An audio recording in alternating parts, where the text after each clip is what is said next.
Hello everyone. Today our topic 2 power 3 power 4 and 4 power 0 plus 2 power 3 power 0 power 4 plus 2 power 0 0 3 3 power 4.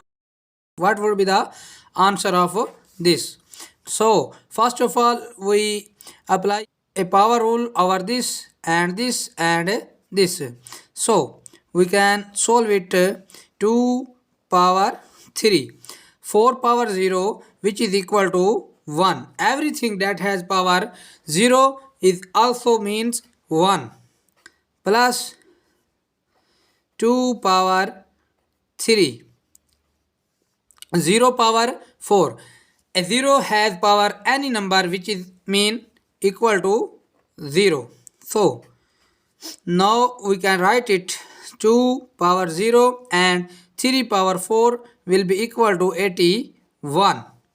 So in next step we apply a power rule over this. We can write it 2 power 3.